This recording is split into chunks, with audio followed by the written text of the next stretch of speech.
No inverno de 1944, o norte da Itália parecia ter sido arrancado do mundo dos vivos. As montanhas estavam cobertas por neve suja, endurecida pelo vento e pelo sangue.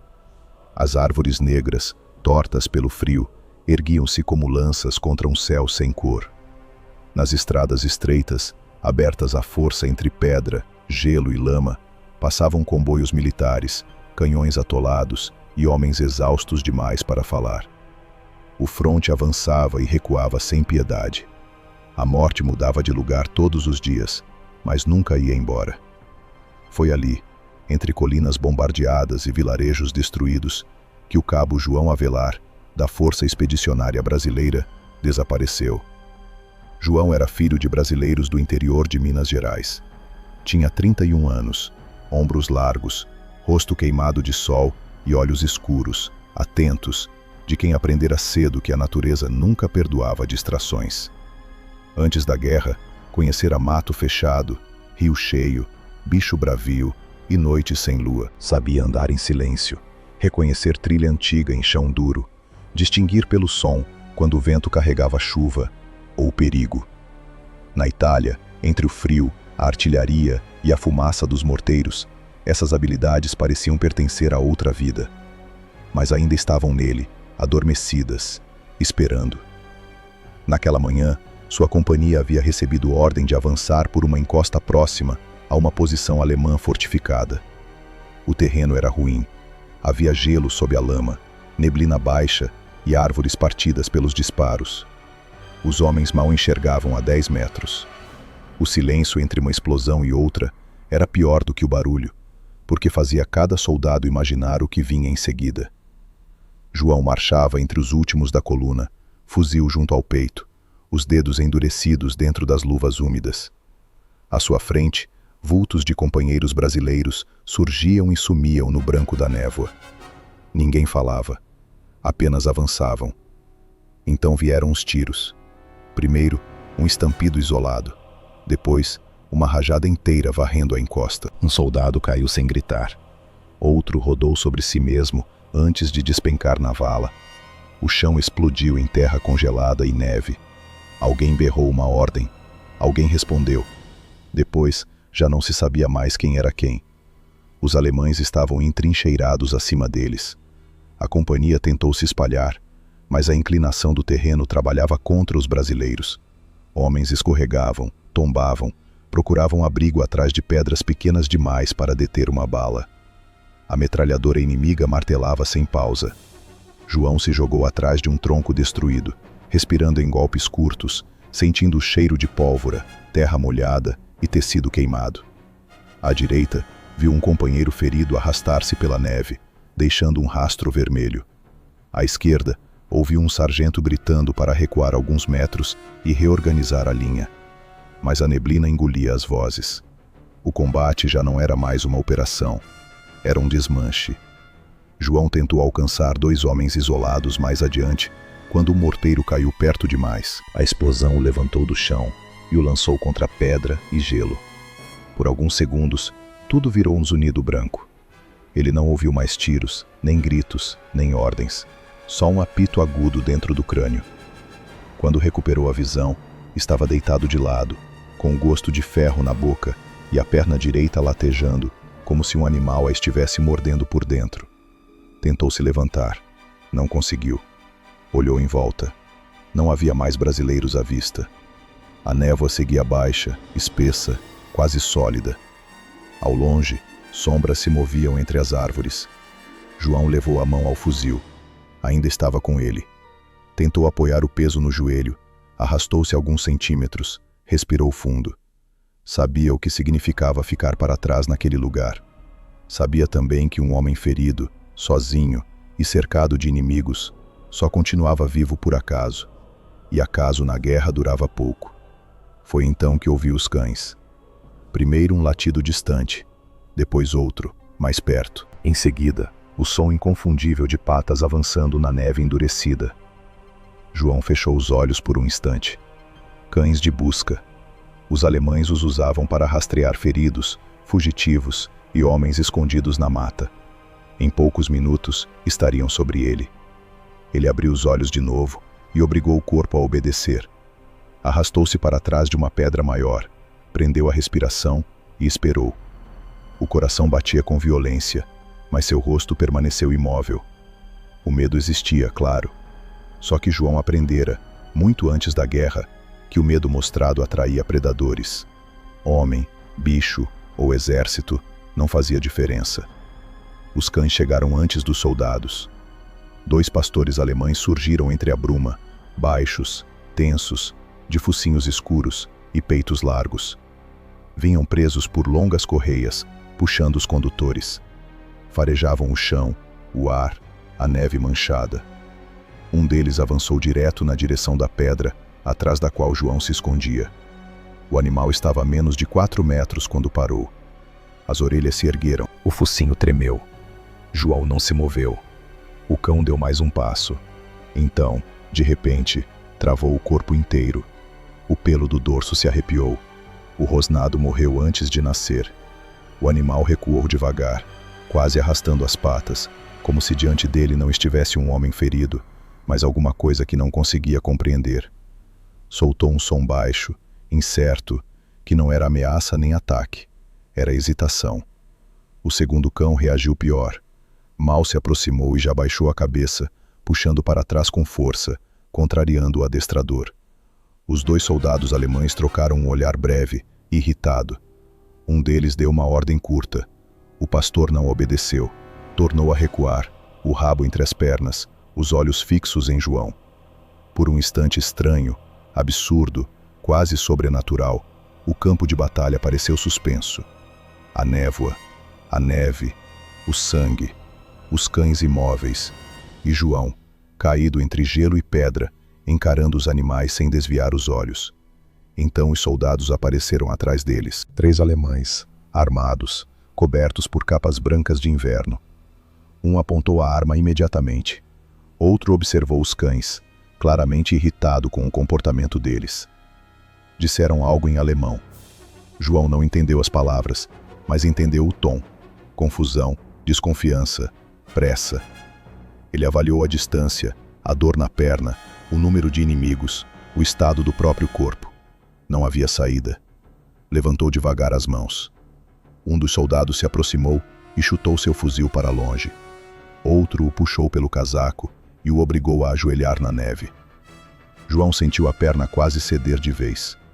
O frio atravessava a roupa molhada, entrando na carne. Sangue escorria pela meia. O soldado, que parecia ser o chefe, observou novamente os cães. Depois observou João. O olhar que lançou ao brasileiro não era apenas o de um homem diante de um prisioneiro. Era o olhar de quem já começava a suspeitar que havia algo errado. João foi amarrado, revistado e levado encosta acima sob escolta. Os cães continuaram atrás, mas mantinham distância. Nenhum deles tentou mordê-lo, nenhum latiu, nenhum avançou. E embora ainda não pudesse saber, seria exatamente esse detalhe, pequeno, quase invisível no meio da guerra, que mais tarde faria seu nome circular em voz baixa entre guardas, intérpretes, oficiais e prisioneiros. Naquela tarde, o cabo João Avelar deixou de ser apenas mais um soldado brasileiro desaparecido no fronte italiano. Tornou-se um homem que os cães recusavam tocar. Quando o caminhão parou, já era noite. João não sabia dizer quanto tempo passara desde a captura. Horas, talvez um dia inteiro.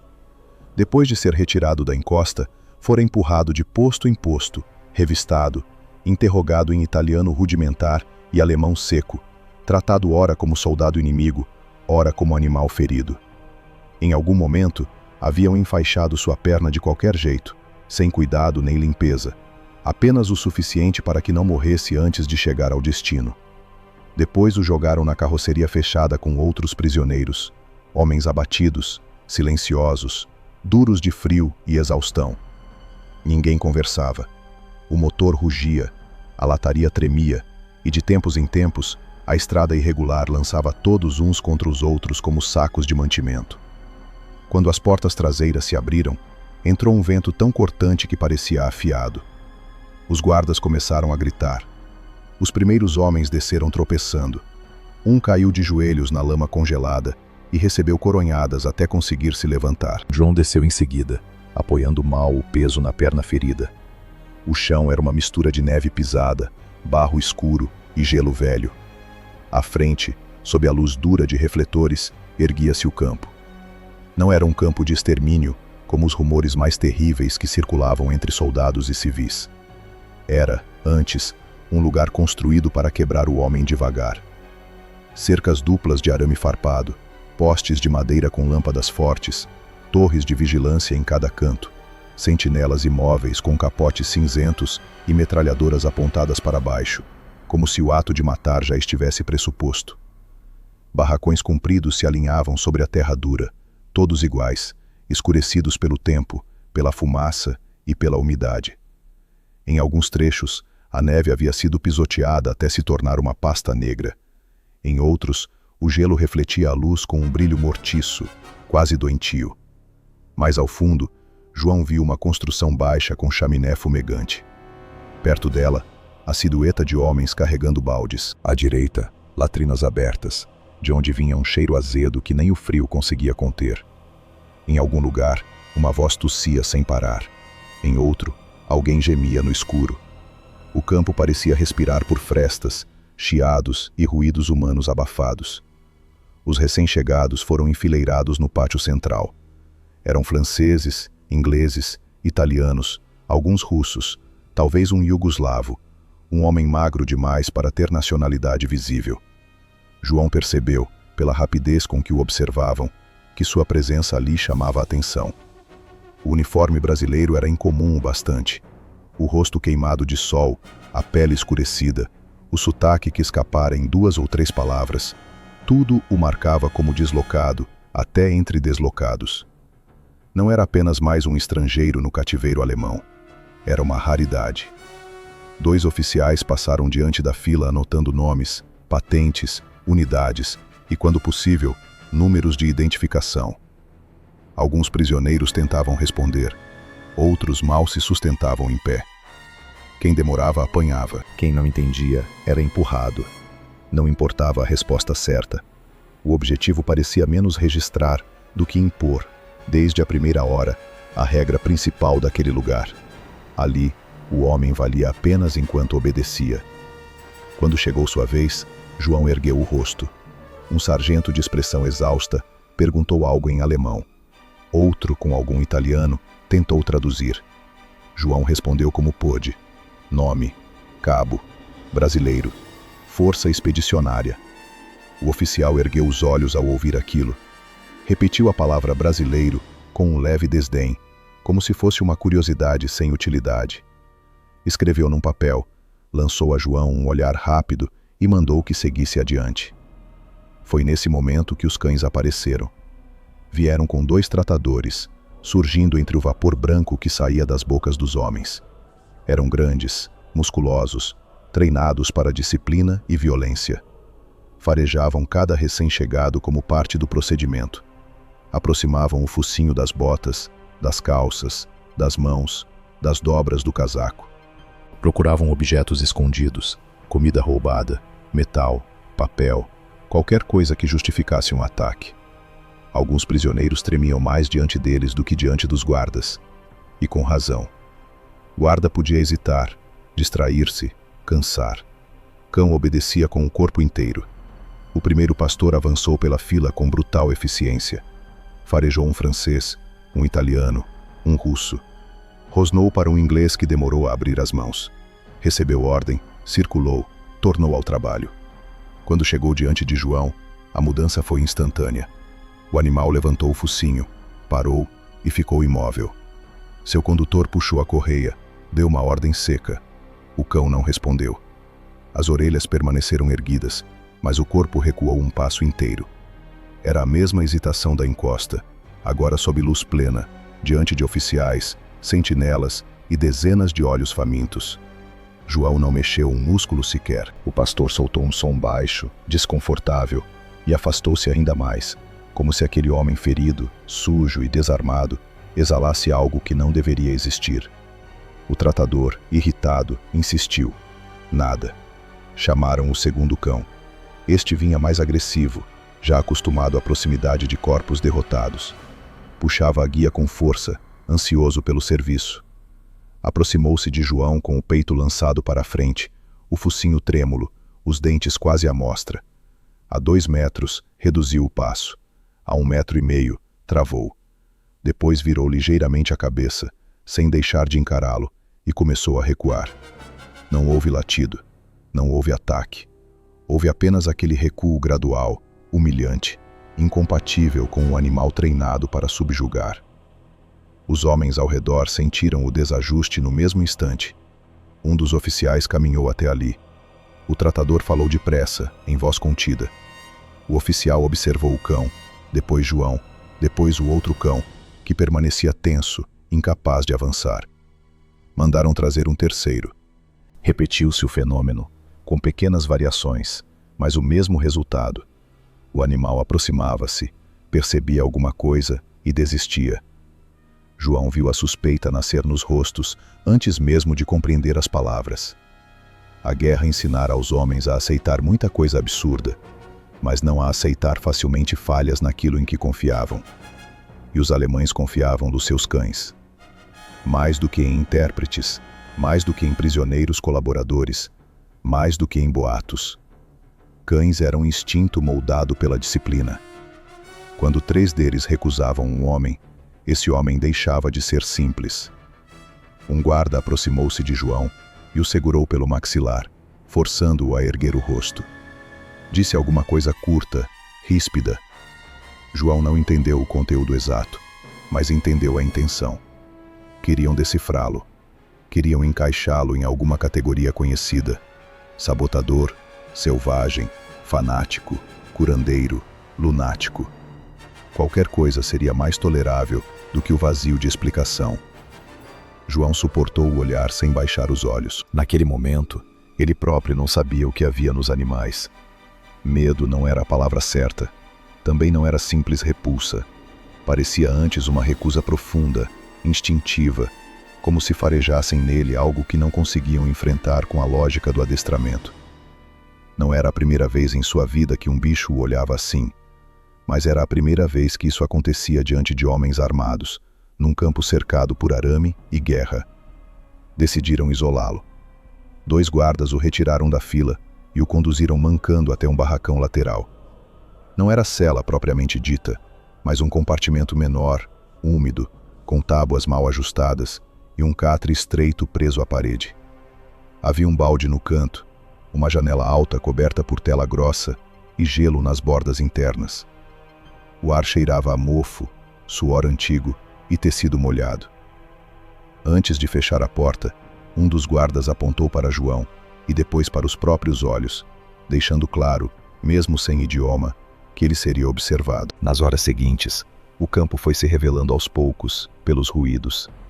Passos cadenciados na lama, correntes arrastadas, portas abrindo e fechando com violência, ordens berradas antes do amanhecer, um apito longo cortando o escuro, homens tossindo em coro, como se a doença também obedecesse a horários.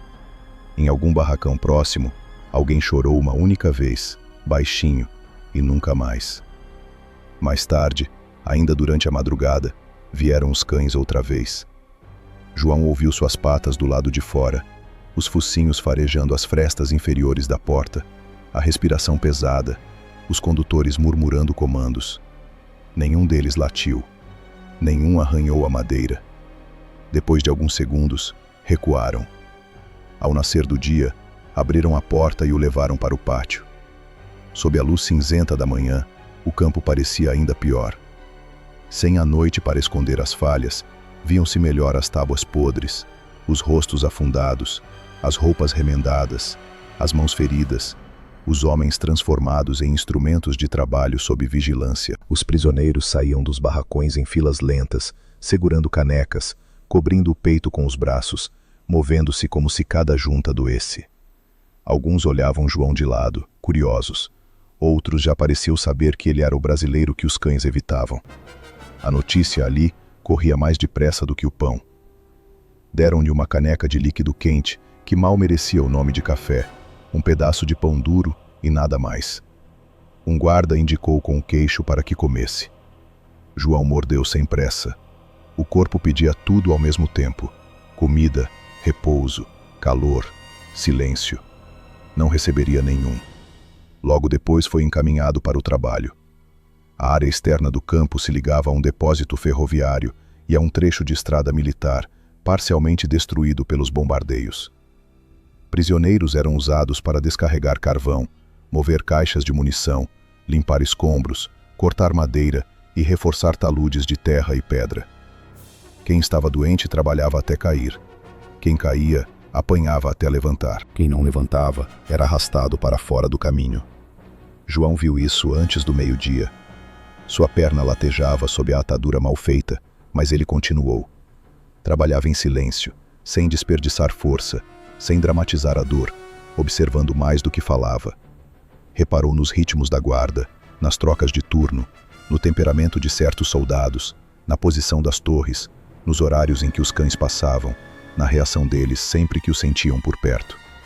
A distância nunca era grande, mas bastava. Os animais mantinham o corpo tenso, os músculos prontos, e ainda assim não avançavam. Ao final do segundo dia, já havia apelidos sussurrados sobre ele em mais de um idioma. Alguns o chamavam de Homem da Selva, outros diziam que os cães viam a morte em volta dele. Um italiano, cruzando com João na distribuição de sopa rala, fez discretamente o sinal da cruz. Um russo magro demais para envelhecer sorriu sem dentes e murmurou algo que soou como espíritos. João não respondeu a ninguém. Sabia que em lugares assim, o mistério podia proteger tanto quanto condenar. Na tarde do terceiro dia, um oficial veio observá-lo trabalhar por longos minutos. Não era um oficial de linha de frente, mas alguém ligado ao funcionamento interno do campo. Tinha o olhar paciente dos homens acostumados a procurar rachaduras nos outros.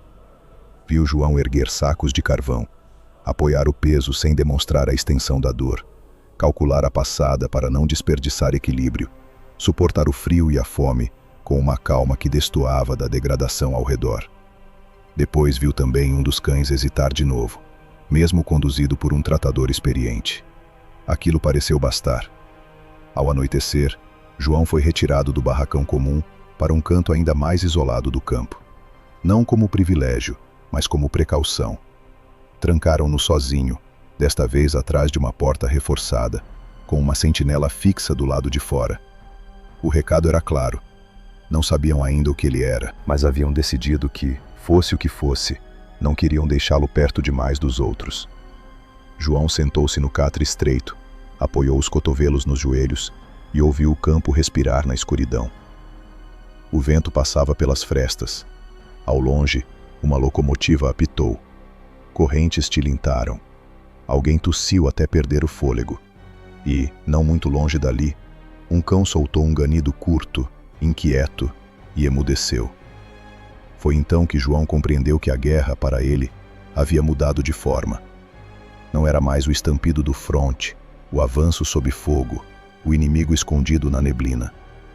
Agora era aquilo: madeira úmida, arame, lama congelada, fome medida, homens vigiando homens, e um segredo involuntário crescendo ao seu redor como uma sombra.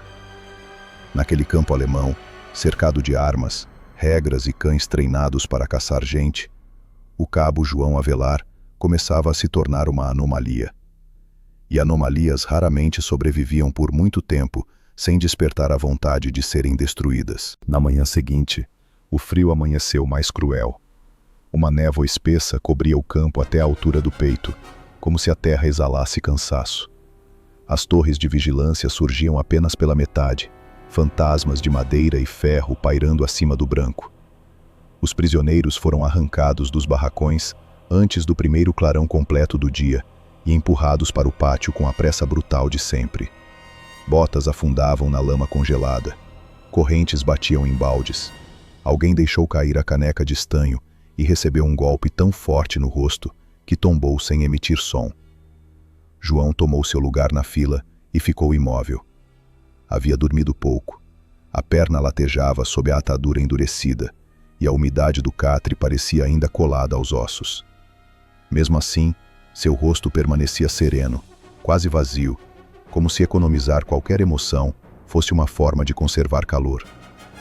À sua volta, os homens tremiam, tossiam, encolhiam os ombros, esfregavam as mãos umas nas outras. João não fazia nada disso. Respirava devagar, observando. Foi então que notou uma movimentação diferente entre os guardas. 3 tratadores saíram do canil acompanhados por um oficial alto, de queixo estreito e luvas escuras demais para um homem de campo. Atrás deles vinham 4 cães, não 2 como no procedimento comum. Eram animais grandes, escolhidos a dedo, de peito largo, orelhas rijas e olhar duro. Não estavam ali para revistar, estavam ali para testar. A notícia correu sem palavras entre os prisioneiros. Alguns ergueram discretamente a cabeça, outros fingiram não ver, mas escutavam com o corpo inteiro. João percebeu isso de imediato. O campo todo parecia aguardar alguma coisa. Em lugares como aquele, qualquer ruptura na rotina virava espetáculo. E ele, sem querer, tornara-se uma ruptura.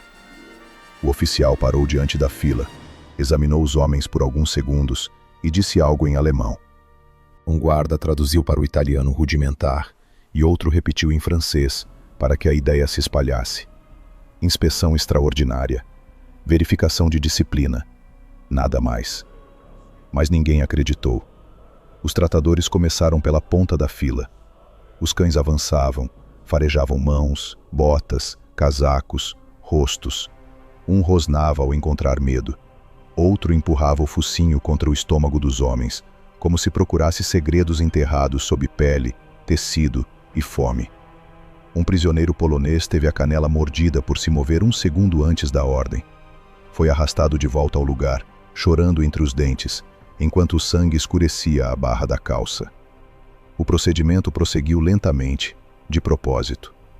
João compreendeu logo. Queriam que ele visse os cães funcionando. Queriam que todos vissem.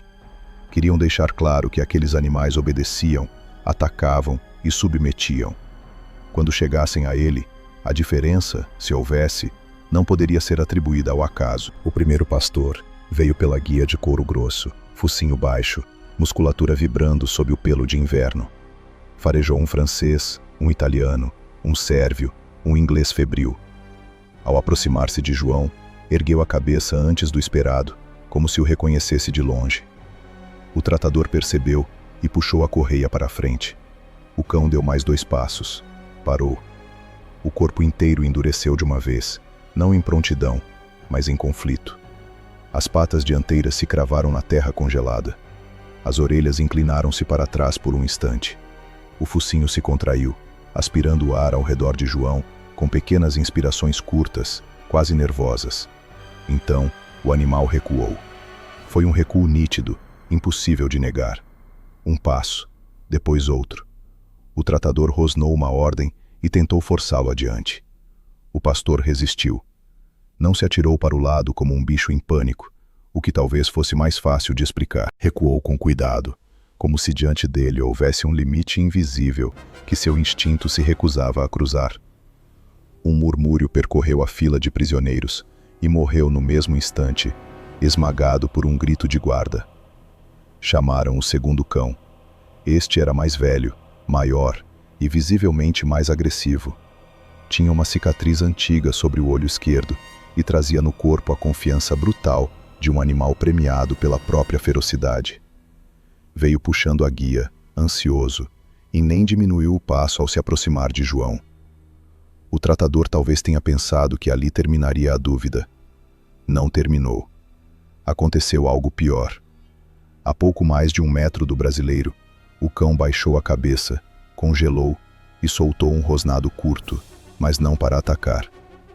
Era um som contido, incerto, o tipo de ruído que um bicho faz quando percebe uma ameaça que não consegue compreender. Os pelos do dorso se ergueram, os lábios retraíram, expondo os dentes. Mesmo assim, ele não avançou, ao contrário, começou a andar de lado, mantendo João no campo de visão, sem jamais lhe dar as costas. Quando o tratador tentou puxá-lo para a frente, o animal quase se lançou para trás, forçando a guia até o couro ranger. O oficial de luvas escuras estreitou os olhos. João permaneceu imóvel. Não encarava os cães como desafio, nem desviava o olhar como submissão. Apenas os observava com a mesma quietude com que talvez observasse um cavalo assustado, um boi arisco ou um bicho de mata farejando o vento novo. Havia nele uma ausência de agitação que, naquele lugar, parecia mais estranha do que qualquer coragem. Trouxeram o terceiro cão. Esse não chegou a se aproximar o suficiente. A 4 metros de João, travou as pernas, emitiu um ganido quase inaudível e voltou a cabeça para o tratador, como se pedisse para ir embora. Recebeu ordem, empurrão, correia esticada. Resistiu a tudo. Então, de maneira humilhante para homens que confiavam tanto em disciplina, deitou-se no chão duro do pátio e se recusou a mover uma pata sequer. O silêncio que se seguiu foi diferente de todos os outros silêncios do campo. Até os guardas pareciam sentir que haviam cruzado a fronteira entre um incidente e alguma coisa mais séria. Os prisioneiros mantinham o rosto baixo, mas a atenção deles era absoluta. Ali, onde tudo era previsível em sua crueldade, o inexplicável tinha um brilho perigoso. O oficial saiu do lugar e caminhou devagar até João. Parou diante dele, examinando-o sem pressa. O frio tornava a respiração visível entre os dois. Disse uma frase curta em alemão. João não respondeu. O homem repetiu, agora mais devagar. Depois fez um gesto para um intérprete italiano, que se aproximou mancando. O intérprete olhou para João e, em voz baixa, traduziu. O capitão quer saber o que você fez com os cães. João demorou um instante antes de responder. Nada. O intérprete traduziu. O capitão não gostou. Fez outra pergunta, desta vez mais longa, mais ríspida. O italiano ouviu, hesitou por um segundo e tornou a falar. Ele pergunta se você usa algum cheiro, algum veneno, alguma substância. João balançou a cabeça. Não uso nada. A resposta voltou ao oficial, que a recebeu sem mudar de expressão. Mas havia ali uma tensão nova. Não era apenas desconfiança. Era ofensa. Os cães eram parte da ordem do campo. Ao recusarem um homem, estavam recusando também a certeza dos que mandavam. O capitão estendeu a mão enluvada, agarrou o queixo de João e o forçou a erguer mais o rosto. Os dois se encaram por alguns segundos. João viu nos olhos dele não superstição, pelo menos não ainda, mas algo muito próximo. A irritação profunda de um homem racional diante de um fato que não se deixa organizar. Sem aviso, o capitão mandou trazer o quarto cão. Este veio de outro lado do pátio, guiado por um tratador mais velho, um sargento de rosto estreito e marcas fundas ao redor da boca. Diferia dos outros pela maneira como andava. Não desperdiçava movimento, não puxava a guia sem necessidade. Seus olhos varriam tudo com uma calma profissional. João percebeu na mesma hora que aquele homem confiava mais no próprio julgamento do que em ordens gritadas. O cão era escuro, quase negro no dorso, e maior que os demais. Havia algo de veterano nele, algo seco, eficiente, sem exibicionismo. Aproximou-se farejando o chão e depois o ar, direto, sem hesitação prévia. O sargento não o forçou, apenas observou. Quando o animal chegou perto de João, o efeito foi diferente, mas não melhor. Ele não recuou de imediato. Primeiro ficou imóvel, tão imóvel que parecia uma escultura de pelo e nervos. Depois respirou fundo uma única vez. O corpo inteiro perdeu a agressividade. As orelhas baixaram, o rabo desceu lentamente. E então, para espanto geral, o cão desviou os olhos de João. Não foi medo puro, foi recusa. Como se aceitasse que aquele homem estava além do alcance de suas funções, como se a ordem de vigiar, farejar e subjugar simplesmente deixasse de fazer sentido diante dele. O sargento percebeu isso antes de todos. Puxou a guia com suavidade, afastou o animal e ficou olhando para João por longos segundos. Seu rosto não revelava surpresa teatral, apenas atenção verdadeira. Era um homem acostumado a sinais mínimos e acabara de ver um sinal que não podia descartar. Disse alguma coisa ao capitão. Não parecia uma desculpa, parecia um aviso. O capitão respondeu secamente. O sargento não insistiu, mas seu olhar permaneceu em João até o fim do procedimento. A inspeção foi encerrada ali. de forma abrupta demais para parecer normal.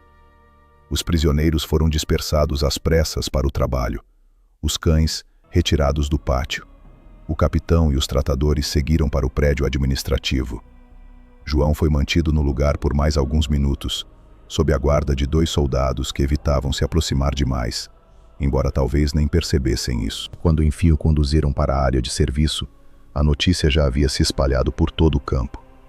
Na fila do carvão, um francês murmurou sem mover os lábios que 3 cães tinham fugido dele. Um italiano corrigiu, ainda mais baixo, dizendo 4. Um russo, com o rosto cavado pela fome, sussurrou que bicho nenhum teme homem sem motivo. O inglês apenas observou João de longe, como quem tenta decidir se está diante de sorte, loucura ou algum tipo mais antigo de poder. João não respondeu a ninguém, nem teria sabido o que responder. Passou o resto do dia carregando peso, economizando força, sentindo a perna ferida abrir aos poucos dentro da bota molhada. Mas a rotina não conseguia mais apagar o que acontecera. Guardas o vigiavam com atenção incomum. 2 deles conversavam enquanto apontavam discretamente para ele.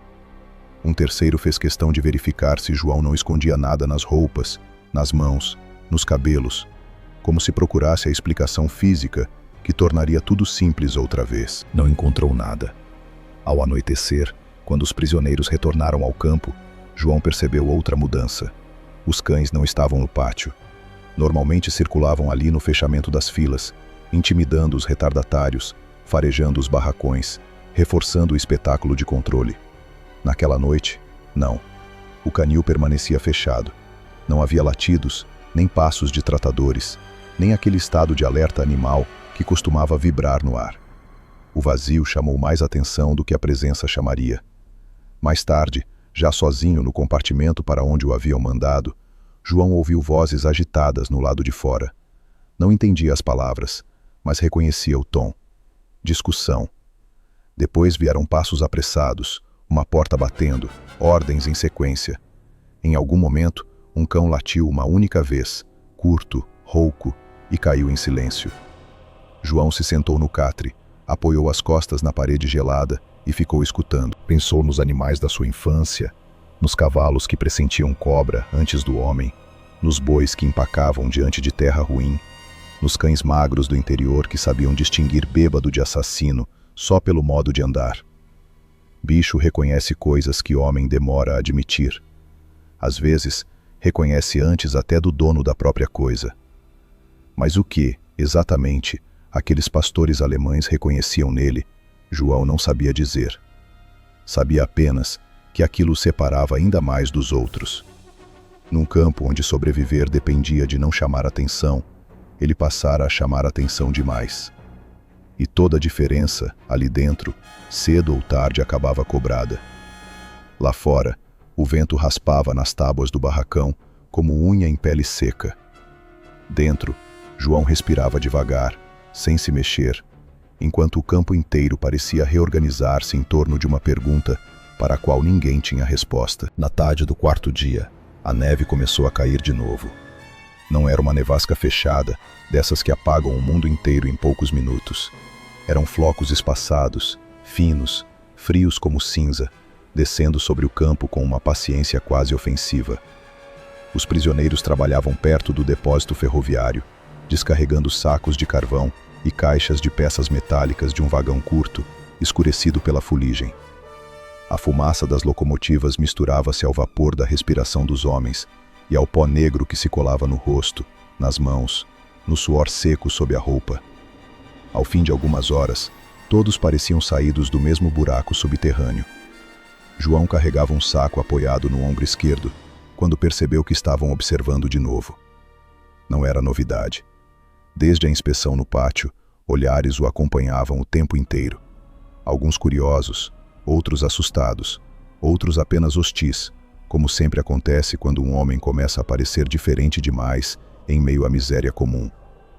Mas naquele dia havia algo mais concentrado, um olhar específico, persistente. Veio de um prisioneiro italiano, um sujeito magro, de rosto cavado e nariz torto, talvez quebrado havia muito tempo e consolidado no lugar errado. Não devia ter mais de 40 anos, mas a fome e o cansaço o aproximavam da velhice. Tinha mãos rápidas, olhos vivos demais para um campo daqueles, e uma maneira peculiar de poupar movimento, como se cada gesto passasse antes por um cálculo interno. João já o havia visto em 2 ou 3 turnos, sempre trabalhando perto dos lugares onde era possível ouvir mais do que se devia. Não parecia um delator. Delatores costumavam exibir excesso de zelo ou excesso de medo. Aquele homem exibia apenas atenção. No intervalo curto da sopa rala, ele se aproximou. Sentou-se ao lado de João sobre uma viga caída, segurando a caneca entre as 2 mãos, como quem busca calor em metal frio. Não falou de imediato. Primeiro comeu 2 colheradas, olhando o chão. Depois, em italiano lento, perguntou se o brasileiro entendia alguma coisa. João entendeu o suficiente. Pouco. O homem assentiu, como se já esperasse isso. Passou alguns segundos mastigando pão duro, e então disse, quase sem mover os lábios, que no campo inteiro só se falava dele. O brasileiro dos cães. O homem que os pastores recusavam. O soldado da América do Sul, que parecia trazer algum cheiro da mata, ou algum segredo mais antigo que o adestramento alemão. João continuou tomando a sopa sem responder. O italiano soltou um sopro curto pelo nariz. Não era riso. Era cansaço misturado com prudência. Chamam você de muitas coisas, disse ele. Selvagem, feiticeiro, índio, santo. Alguns já inventaram metade da sua vida por conta própria. João ergueu os olhos pela primeira vez. E você? O que chama? O outro demorou a responder. Chamo de problema às vezes, milagre em outras. Depende de quem está fazendo a pergunta. João percebeu então que o homem não viera por curiosidade, viera por necessidade. Em lugares assim, ninguém se arrisca a uma conversa desnecessária. Todo contato tem preço ou objetivo. O italiano notou que ele compreendera isso e resolveu abreviar o rodeio. Disse que se chamava Lorenzo Bellini. Antes da guerra, fora caçador nas colinas da Emília, depois contrabandista, depois soldado, depois prisioneiro, embora a ordem dessas coisas talvez já não importasse muito. Conhecia cães, conhecia homens, conhecia o tipo de mentira que os dois conseguem sustentar e o tipo que não conseguem. Segundo ele, o que estava acontecendo não era truque barato. Havia alguma coisa real ali. E no campo, o que é real cedo ou tarde se transforma em moeda. João terminou a sopa e pousou a caneca vazia entre as botas. Se veio me vender alguma coisa, perdeu tempo. Lorenzo balançou a cabeça. Não vim vender. Vim entender se você vai sobreviver. A resposta saiu simples demais para soar como teatro. João ficou em silêncio. Lorenzo prosseguiu, ainda sem olhá-lo diretamente.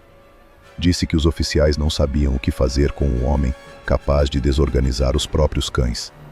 Se descobrissem uma explicação útil, usariam João. Se não descobrissem nada, quebrariam João até que a explicação aparecesse ou o corpo parasse de funcionar. Era assim com tudo que fugia à ordem. Primeiro examinavam, depois exploravam, depois destruíam. João já sabia disso. O italiano inclinou um pouco a cabeça e só então fez a pergunta que realmente trouxera desde o começo. O que eles sentem em você? João ficou algum tempo olhando a neve fina cair sobre o chão enegrecido de carvão. Lá adiante, um guarda fumava perto da linha do trem. 2 franceses erguiam uma caixa pesada em descompasso. Um homem tossia sem parar atrás do depósito. O campo continuava o mesmo, brutal e previsível, mas no centro daquela pergunta havia uma rachadura que João já não podia ignorar. Desde a captura, tentara manter aquilo recolhido dentro de si, como fazia com tudo o que pudesse parecer estranho aos olhos de outros homens. Na vida inteira, aprendera que certas coisas não se explicam sem se deformar. Ainda assim, alguma coisa em Lorenzo o fez responder. Não sei o que sentem, sei o que percebem.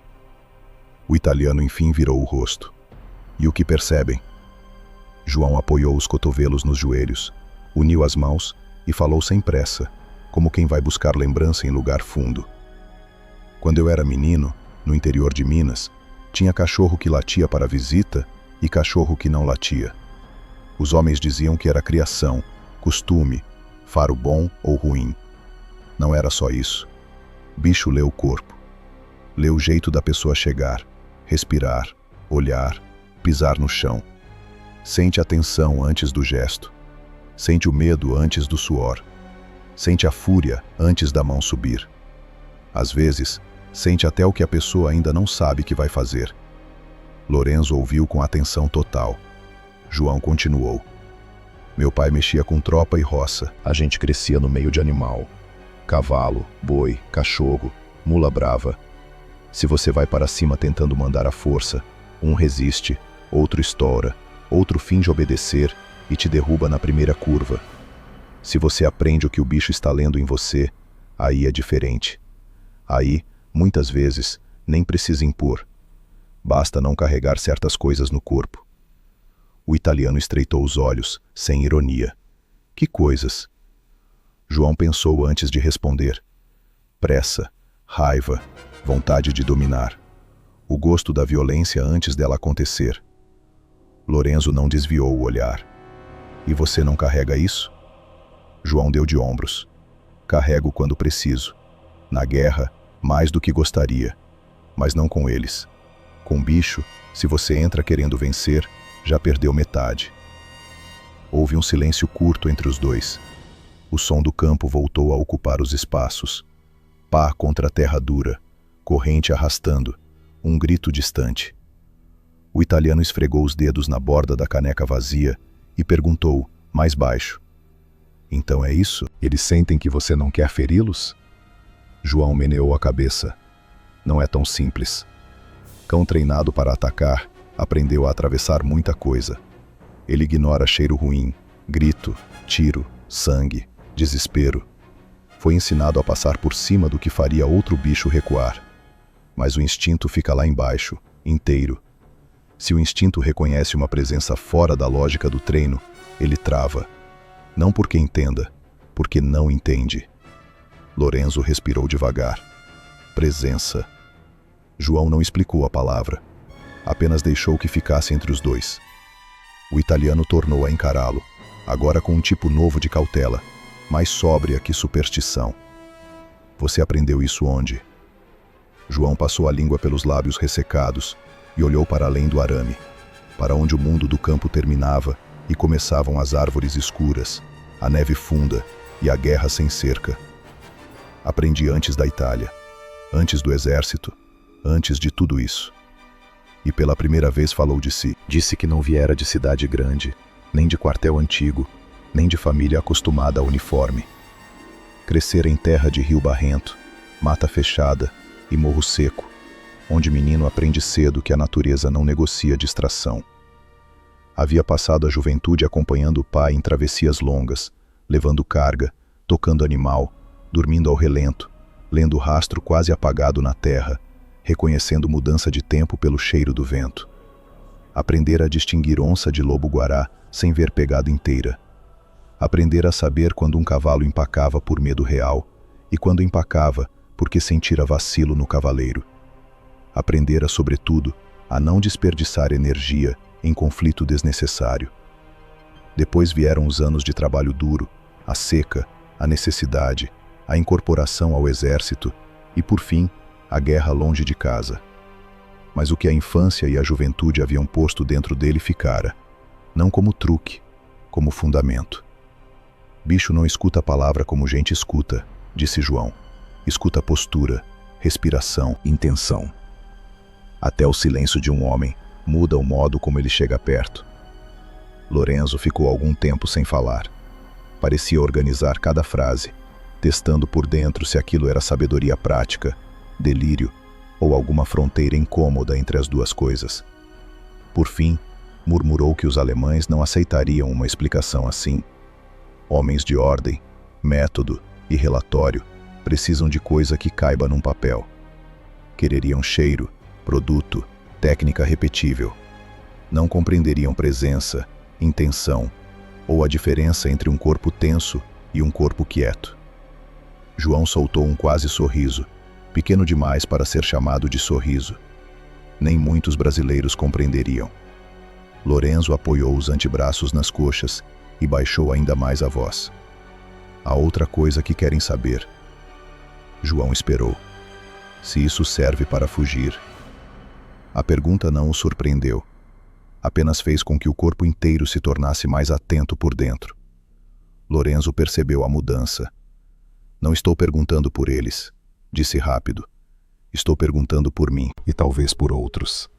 Neste campo todo mundo pensa em fuga, mas quase ninguém pensa sério. Os cães acabam com metade das ideias antes que virem plano. Se existe um homem que faz os cães recuarem, então existe uma rachadura neste lugar. Pequena talvez, mas existe. João não respondeu na hora. Sua primeira reação foi desconfiar.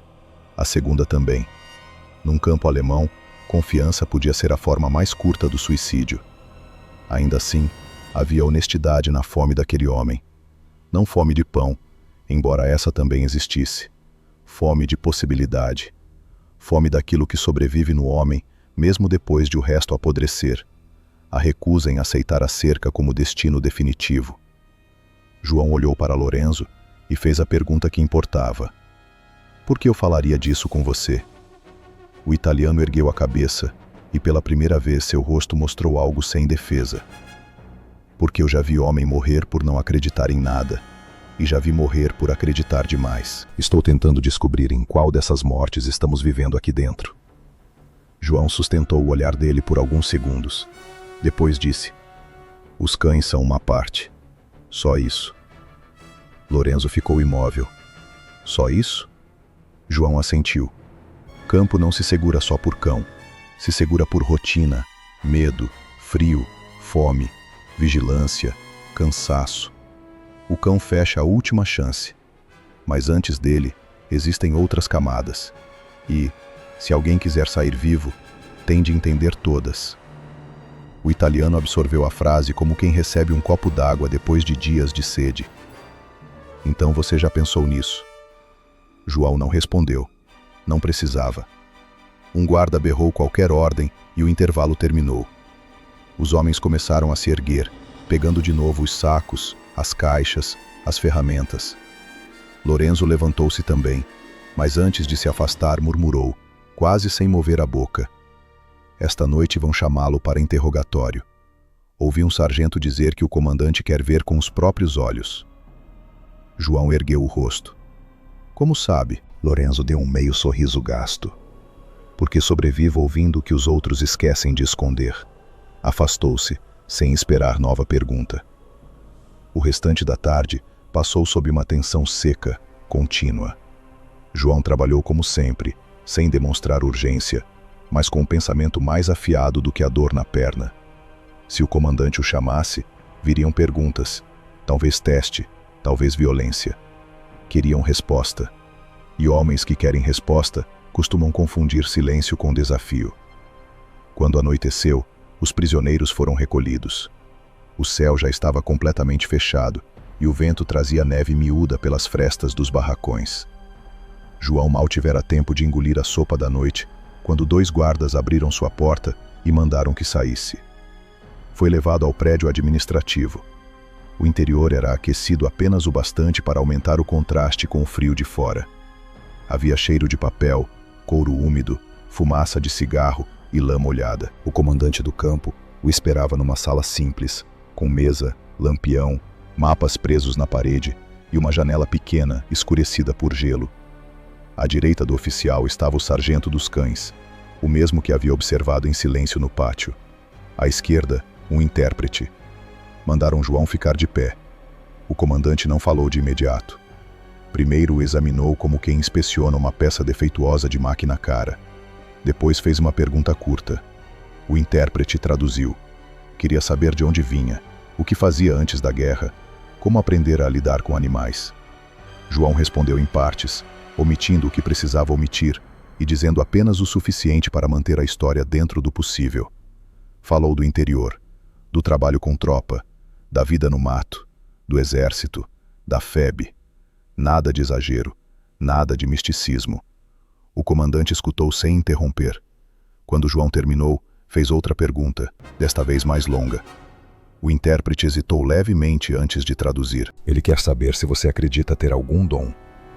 João olhou para o oficial. depois para o sargento dos cães, que permanecia calado, e enfim respondeu: não. O intérprete traduziu. O comandante franziu o senho, insatisfeito.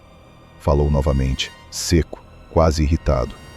O italiano passou a mensagem com menos firmeza dessa vez. Então explique. João respirou uma única vez antes de responder. Animal não pensa como homem. Ele percebe o que o homem esconde de si mesmo. Se está acostumado a medo, raiva e violência, ele espera isso de todo mundo. Quando encontra outra coisa, estranha. O intérprete traduziu frase por frase, sem convicção.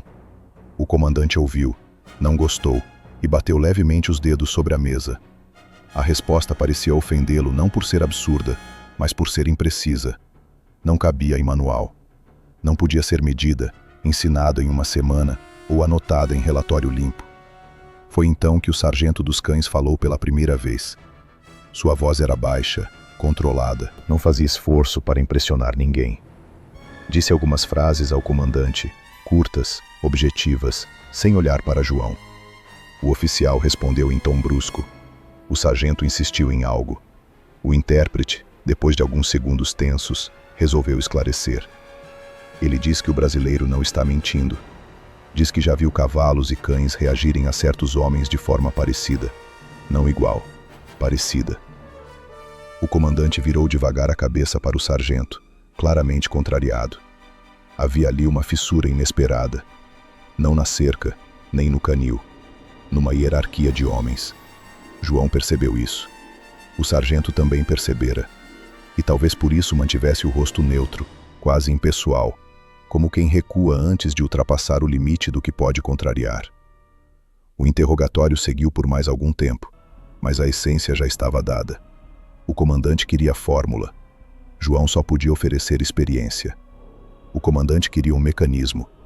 João falava de leitura, presença, intenção, quietude. Quanto mais tentava traduzir aquilo em termos práticos, mais a explicação perdia corpo. Em dado momento, o próprio intérprete pareceu desistir de compreender totalmente e limitou-se a empurrar palavras de um idioma a outro.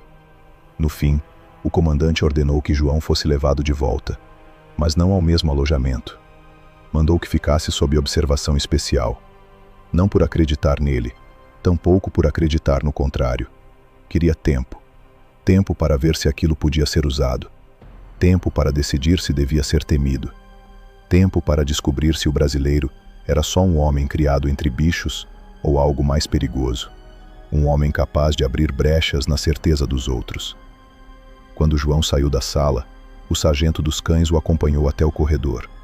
Ali, longe o bastante do comandante, disse uma única frase em italiano ruim, aprendido talvez com guerra e fronteira. Os cães não odeiam você. João o encarou. O sargento prosseguiu. Eles recusam você. Depois se afastou. João foi reconduzido ao quarto estreito, à porta reforçada, ao catre duro e ao frio colado nas tábuas. Mas alguma coisa havia mudado. Pela primeira vez desde a captura, seu próprio passado deixara de ser apenas memória e se tornara ferramenta. As coisas que aprendera muito antes da guerra, nas terras quentes e ásperas do Brasil, entre animais, trilhas, vento e silêncio, começavam a adquirir peso real dentro daquele campo. Do lado de fora, o vento crescia. Em algum ponto do canil, um cão soltou um ganido curto e abafado. João sentou-se no escuro e deixou que a lembrança da sua terra viesse inteira por alguns instantes. O cheiro de capim molhado, o couro quente de cavalo, a poeira vermelha, os cães magros rondando o terreiro, o rumor noturno de bicho escondido no mato. Não era saudade apenas. Era a recordação de quem ele era antes de virar número, prisioneiro, anomalia. E foi ali, naquele quarto gelado de um campo inimigo, que João Avelar compreendeu uma verdade simples e perigosa. Aquilo que os alemães começavam a temer nele não era magia. Era uma parte do mundo que eles jamais haviam aprendido a ler. A oportunidade não surgiu de repente. Foi se formando aos poucos, como gelo sobre água escura. Nos dias que se seguiram ao interrogatório, o campo entrou numa rotina ainda mais rígida em torno de João. Mudaram seus horários, alteraram seus trajetos, separaram-no dos grupos maiores e passaram a colocá-lo sob vigilância constante. A intenção era clara. Queriam observá-lo sem lhe dar margem. Queriam descobrir se o que acontecia com os cães podia ser reproduzido, explicado ou controlado. Mas toda tentativa de apertar demais uma engrenagem acaba revelando onde ela range, e João começou a entender o funcionamento daquele lugar, não apesar da vigilância, mas por causa dela. Foi designado, junto com outros 5 prisioneiros, a um setor lateral do campo, onde se descarregavam carvão, tambores de combustível e caixas de peças ferroviárias. Era uma área parcialmente isolada do núcleo principal, cercada por arame, mas com trânsito constante de caminhões, trilhos de serviço e depósitos baixos de madeira escura. Havia lama, neve esmagada, óleo derramado e o cheiro pesado de fumaça, ferrugem e graxa. Em termos de segurança, parecia mais vulnerável do que os barracões centrais. Na prática, compensavam isso com cães, refletores e turnos duplos nas torres. João não tentou nada nos primeiros dias. Observava, contava passos, media o tempo entre as rondas, aprendia o humor dos guardas, a disciplina dos tratadores, a forma como os cães eram trazidos e retirados, os momentos em que a luz das torres se cruzava e os raros segundos em que deixava de cruzar. Reparou que, ao cair da noite, havia uma pequena zona morta entre o depósito de carvão e o galpão dos tambores. Um ângulo ruim para os refletores, por causa da inclinação do terreno e de uma pilha antiga de dormentes ferroviários cobertos por lona. Também percebeu outra coisa. Dali partia um canal de drenagem estreito, normalmente oculto pela neve suja e pela lama congelada, que seguia até além da cerca externa. Não era largo o bastante para um homem andar ereto, mas talvez fosse suficiente para um homem se arrastar. A descoberta por si só não bastava. O canal terminava sob uma grade metálica presa por parafusos grossos, e mesmo que a grade pudesse ser removida, o maior obstáculo continuava sendo o mesmo de sempre: os cães. Foi Lorenzo quem encontrou uma peça que faltava. A aproximação entre os dois ocorria aos pedaços, em frases curtas roubadas durante o trabalho, na fila da sopa ou no retorno silencioso aos barracões. Nunca juntos tempo demais. Nunca com o corpo inteiro voltado um para o outro. Sempre como homens que pareciam falar de carvão, da neve ou da dor nas costas. Num desses instantes, Lorenzo contou que 2 tratadores haviam comentado, sem perceber sua presença, que os cães estavam ficando inquietos só de sentir o cheiro de João na roupa ou no chão. Não era apenas diante dele, era rastro, proximidade, resíduo. João ouviu sem erguer a cabeça. Aquilo confirmava uma suspeita. O efeito não dependia só do contato visual ou da postura. O cheiro carregava parte da informação que os animais liam. Não um odor específico, não uma substância simples, mas um conjunto de sinais que o corpo deixava. Os alemães não sabiam separar isso. Talvez nem ele soubesse completamente. Mas sabia o bastante para entender que, se passasse por um ponto sensível do campo, deixaria os cães em conflito por tempo suficiente para atrasar qualquer perseguição organizada. Ainda assim, atraso não era liberdade. O plano tomou forma quando uma tempestade foi anunciada. Naquela semana, o vento começou a virar, trazendo um frio mais úmido e uma neve espessa, pesada, que caía torta e grudava em tudo. Guardas amaldiçoavam o tempo, caminhões atolavam, trilhos congelavam. O campo inteiro parecia trabalhar com metade da visibilidade e o dobro da raiva. João percebeu que, em noites assim, os cães eram mais usados para a ronda curta perto dos depósitos e menos para a varredura longa junto à cerca. O motivo era simples. Animais excelentes em rastreamento perdiam rendimento em neve densa, vento variável e excesso de cheiro industrial. Já não bastava fazê-los hesitar. Era preciso empurrá-los além do ponto em que o instinto venceria o treinamento. João começou a se preparar, sem dar forma visível ao preparo. Numa tarde de descarregamento, soltou de propósito um fecho metálico enferrujado e o recolheu antes que o guarda percebesse. Era pequeno, irregular e duro o suficiente para servir como ferramenta. Em outra ocasião, guardou um fragmento de arame retorcido no forro interno da manga. Mais tarde, num momento de serviço perto dos tambores, conseguiu passar graxa espessa e óleo queimado nas palmas e nos punhos, sem chamar atenção. Não por acaso. Sabia que, misturados ao cheiro da roupa, do carvão e do corpo, aqueles resíduos ajudariam a embaralhar qualquer leitura mais simples do rastro. Faltava decidir se fugiria sozinho. A pergunta pesou por 2 dias inteiros. Lorenzo já havia entendido, mesmo sem que João o dissesse, que havia plano em andamento. Não pediu detalhes. Apenas mantinha-se perto o suficiente para deixar clara a disposição. João sabia o preço de levar outro homem. 2 respirações, 2 corpos, 2 erros possíveis. Sabia também o preço de deixar alguém para trás, quando esse alguém talvez fosse o único no campo, capaz de guardar silêncio por lealdade, e não só por medo. A decisão foi tomada na véspera da tempestade. Durante o retorno do trabalho, na curva entre o depósito e a ala dos barracões, João deixou cair uma pá e se abaixou para apanhá-la. Lorenzo, logo atrás, fez o mesmo com uma caixa leve. Os dois ficaram lado a lado por apenas 2 segundos. Amanhã, depois da última contagem, perto dos dormentes, disse João, sem mover os lábios. Lorenzo não respondeu na hora. Seguiu caminhando. Só alguns passos depois, como quem cospe por causa do frio, murmurou: "Entendi." A noite seguinte, desceu sobre o campo como um apagamento. Nevava grosso. O vento vinha em rajadas que entortavam a fumaça das chaminés e faziam os refletores vibrarem em cones instáveis. Os guardas gritavam mais alto para vencer o barulho do tempo. Os cães latiam de forma descontínua, irritados, como se a própria neve os ofendesse.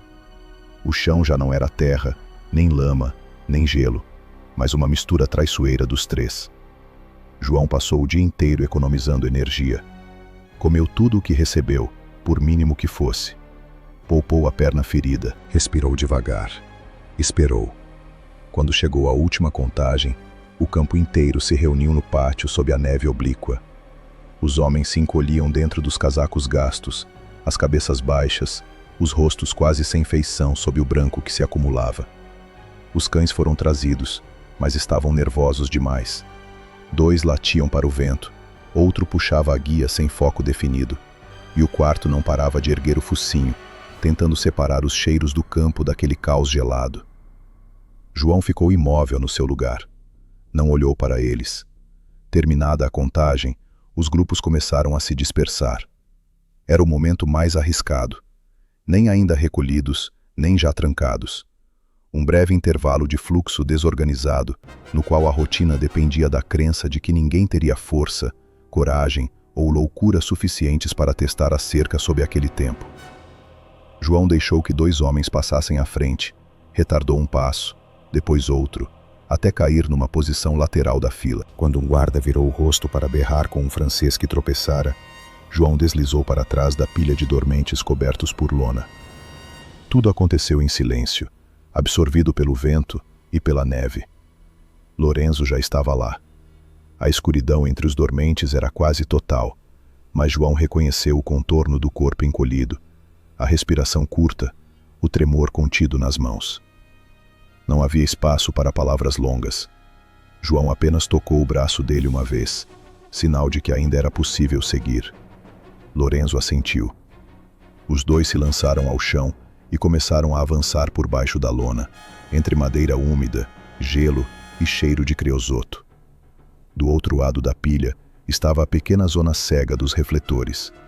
Não invisível, mas mal vista, engolida por sombras mal resolvidas.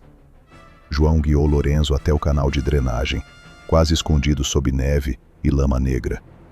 De perto, parecia ainda pior do que na lembrança. Estreito, fétido, coberto de crostas de gelo e carvão. A grade metálica fechava a saída como uma mandíbula. João tirou o fragmento de metal escondido no forro e começou a trabalhar nos parafusos. O vento ajudava a abafar o ruído, mas o frio atacava os dedos com crueldade. O metal queimava a pele. A neve grudava nos cílios. Um parafuso cedeu pouco. Depois outro. Lorenzo, sem precisar de instrução, usou o arame retorcido para fazer alavanca numa das bordas. Os 2 forçaram juntos, em silêncio total, até que a grade soltou um estalo abafado e inclinou para fora. Ao mesmo tempo, ouviram latidos. Não perto, mas mudando de direção. João sentiu o corpo inteiro se tornar mais atento. Alguém perceber a ausência? Talvez não. Talvez fosse só reação ao vento. Não importava. Já não havia recuo. Entrou primeiro no canal. A lama gelada subiu até o peito. O cheiro de ferrugem, água parada e esgoto velho fechou-se em volta dele. Havia gelo nas paredes de concreto rachado e crostas de carvão no fundo. João avançou de cotovelos, puxando o corpo pelo espaço estreito. Atrás, Lorenzo fazia o mesmo, respirando com esforço. Em vários pontos, o teto descia tanto que era preciso virar o rosto de lado para não raspar o nariz e a boca. Mais de uma vez, João pensou que ficariam presos ali, como ratos sob a terra. Continuou. O canal seguia por vários metros numa escuridão sufocante, até desembocar além da cerca externa, onde a drenagem se abria num barranco baixo, coberto por mato morto e neve suja. João empurrou o corpo para fora primeiro e aspirou o ar gelado, como se saísse debaixo d'água. Lorenzo surgiu logo depois, tossindo baixo, o rosto irreconhecível sob lama, graxa e carvão. Estavam fora da cerca, mas ainda dentro do alcance do campo. Os refletores cortavam a neve atrás deles. As torres permaneciam ativas. O arame farpado ergueu-se às costas como uma linha escura e irreal. João não deu ao companheiro tempo de olhar. Agarrou-o pelo ombro e apontou para a vala lateral que seguia em direção ao bosque ralo ao sul. Foram por ali. Não corriam. Correr naquele terreno significava cair, deixar rastro limpo, quebrar o fôlego cedo demais. Avançavam rápidos, curvados, enfiando-se na sombra da vala, depois entre moitas baixas endurecidas pelo gelo, depois sobre o recorte irregular de um talude, onde a neve já se acumulava em placas profundas. João sabia que a distância até o bosque era curta no mapa e longa no corpo.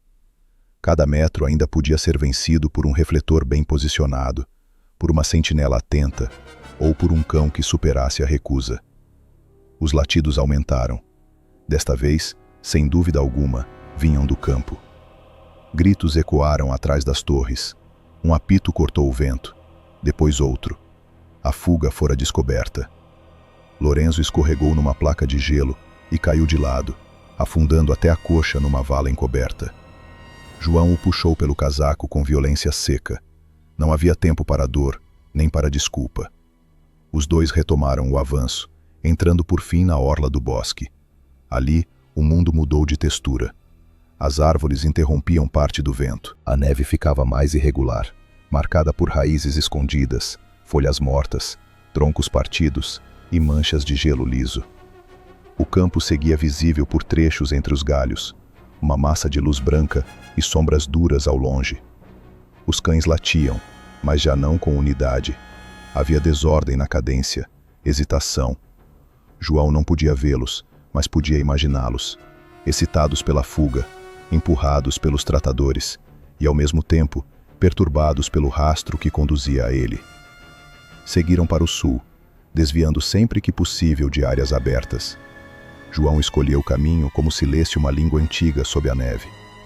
Preferia trechos de pedra, raízes expostas, mato baixo, lugares onde o corpo deixasse menos impressão. Quando precisavam cruzar clareiras pequenas, faziam-no em diagonal e nunca no ponto mais fundo da neve. Em dado momento, alcançaram uma estrada de serviço semi-abandonada, coberta por gelo e pó de carvão levado pelo vento.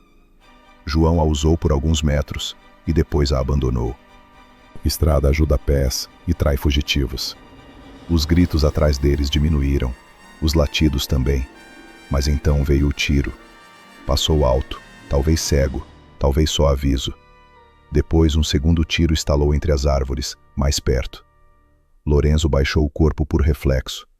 João o puxou de novo, desta vez para um desnível do terreno, onde o bosque cedia a uma ravina estreita de paredes baixas.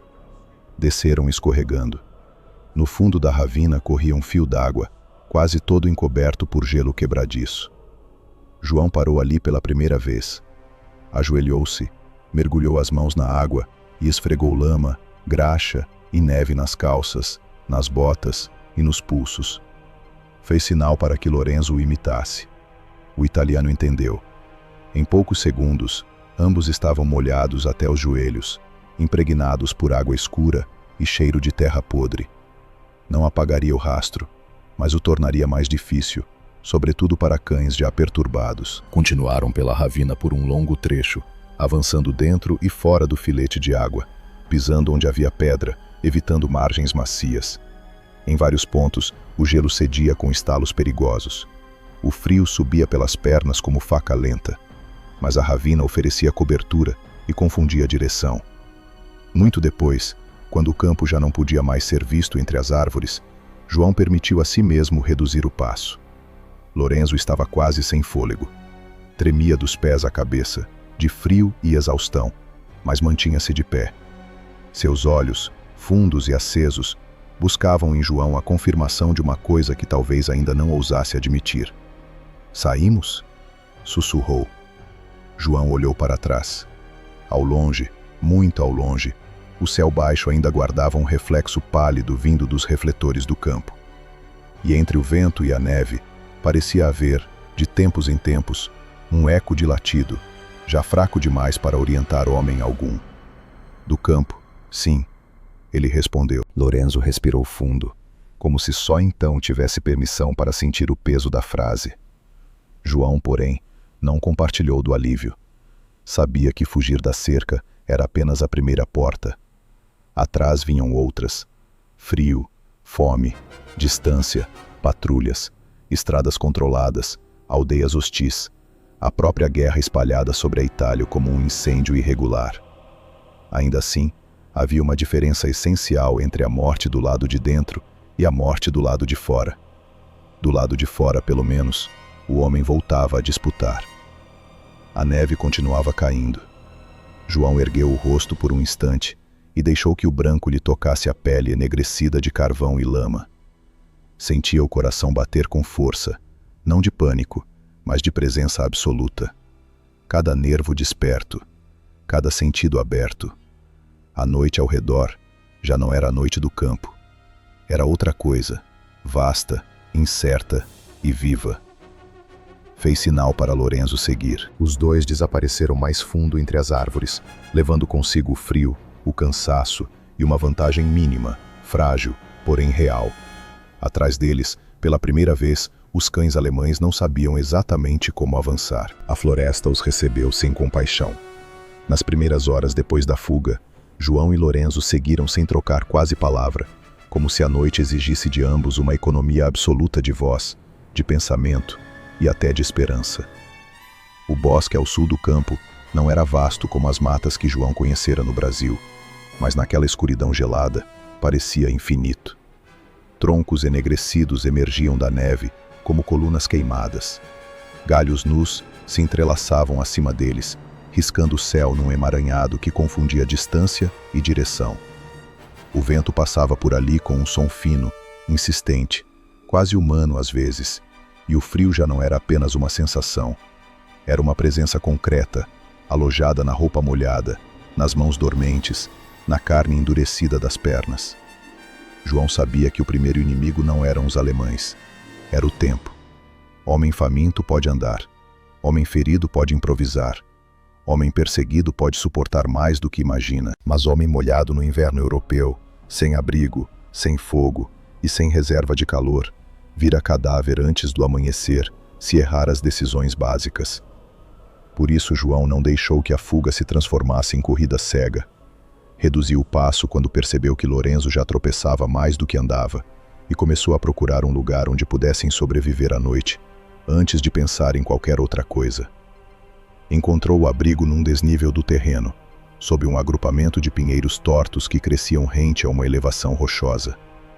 A neve ali estava menos profunda, e a pedra ajudava a cortar parte do vento.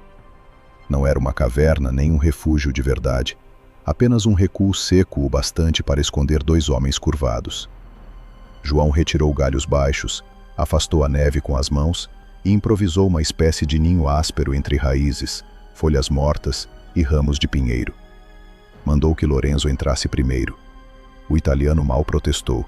Estava exausto além da fala. João se ajoelhou diante do abrigo improvisado e avaliou os recursos. Tinham quase nada. Nenhum cobertor, nenhuma comida digna desse nome, nenhum equipamento militar além das roupas do corpo, um pedaço de arame retorcido, um fecho metálico e a determinação que ainda não congelara dentro deles. Mesmo assim, fez o que podia. Quebrou ramos mais densos, cobriu a entrada parcialmente e deixou apenas uma abertura estreita para ar. Depois, se enfiou ao lado de Lorenzo, ombro contra ombro, joelho contra joelho, tentando conservar o pouco calor que restava. Passaram a primeira parte da noite assim, ouvindo a própria respiração e o mundo lá fora.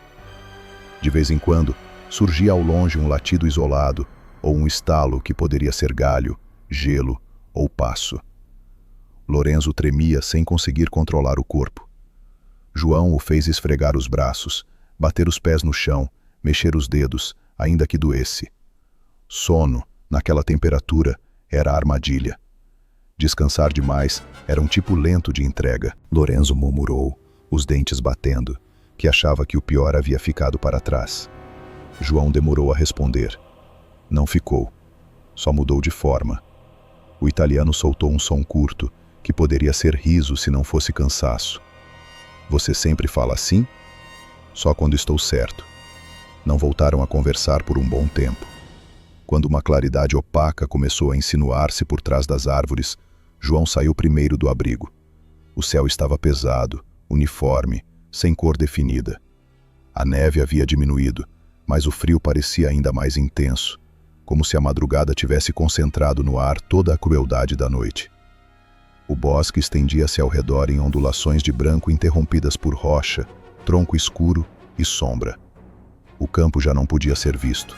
Isso era bom. Também era perigoso. Longe da cerca, já não havia referência fácil de direção além do relevo, do vento e do julgamento de quem caminha. João escolheu seguir para sudoeste, não por certeza absoluta, mas porque lembrava da disposição aproximada das colinas, do rumo tomado na captura e do sentido das linhas de abastecimento que vira perto do campo. Queria evitar estradas principais, povoados maiores e qualquer área onde patrulhas motorizadas pudessem circular com rapidez. Também queria descer gradualmente. Frio em altitude cobra mais depressa e homem ferido perde a disputa cedo. Andaram horas em silêncio. A Itália de guerra se revelava diante deles, não como cartão de campanha militar, mas como país partido. Pequenos muros de pedra apareciam no meio da neve, restos de campos abandonados. Em alguns pontos, surgiam ruínas de casas camponesas, telhados afundados, portas arrancadas, janelas negras. Mais adiante, vinhedos mortos riscavam encostas baixas como veias secas sobre o branco. Nada daquilo parecia habitado. A guerra passara por ali como fogo e depois deixara o inverno terminar o serviço. A fome começou a se impor antes do meio-dia. Não aquela fome crônica do campo, que o homem aprende a carregar como parte do corpo, mas uma fome aguda, violenta, nascida do esforço, do frio e da fuga. João sentia o estômago contrair a cada passo. Lorenzo já não disfarçava. Seu rosto afundara ainda mais, e seus olhos acompanhavam automaticamente qualquer coisa que pudesse ser comida, mesmo quando era apenas galho escuro saindo da neve. João procurou sinais de vida. Não esperava grande caça. Naquelas condições, um homem sem arma e com pouco tempo não caça. Aproveita a oportunidade. Encontrou pegadas pequenas próximas a um trecho de mato baixo, talvez lebre. Mais adiante, marcas de ave perto de um afloramento rochoso. Parou para examinar o terreno, avaliando o vento e o desenho dos rastros. Havia ali um vão estreito entre pedra e arbusto, por onde o animal parecia passar repetidamente em busca de abrigo ou semente. Com o arame torto e um ramo flexível, improvisou uma laçada simples.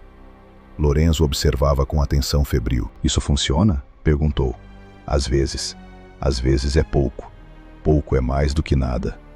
Deixaram a armadilha e seguiram. Não podiam esperar horas. Ao cair da tarde, se ainda estivessem perto dali, voltariam. Se não, a floresta decidiria por eles. O problema seguinte veio na forma de água. Havia neve em toda parte, mas comer neve demais rouba calor do corpo e enfraquece ainda mais. Precisavam encontrar um curso d'água, ou pelo menos gelo limpo o bastante para derreter, sem trazer mais sujeira do que alívio. João identificou um sulco no terreno e desceu com cautela, seguido por Lorenzo. No fundo corria um regato estreito, quase todo coberto, mas ainda vivo por baixo de placas finas. João quebrou uma delas com o calcanhar e recolheu água escura na palma da mão. Estava gelada a ponto de doer os dentes, porém menos traiçoeira do que neve engolida às pressas. Beberam em pequenas quantidades, controlando o impulso. Foi ali que encontraram os primeiros sinais recentes de gente. Passos, não de camponês local andando em paz, nem de animal. Botas, mais de um homem. Já parcialmente cobertas por neve nova, mas frescas o bastante para preocuparem. O rumo dos rastros cruzava o vale em diagonal e subia na direção oeste. João se abaixou, tocou a borda de uma das pegadas, avaliou profundidade, espaçamento, peso. Patrulha pequena. Talvez reconhecimento. Talvez caça a fugitivos. Levantou-se imediatamente. Mudamos de rumo.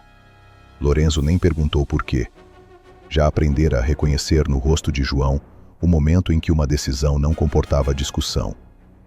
Subiram por uma encosta mais fechada, entre árvores jovens e rochas cobertas de gelo fino.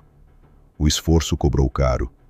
A perna de João voltara a latejar com força, e Lorenzo respirava em puxões irregulares, como se o ar cortasse por dentro.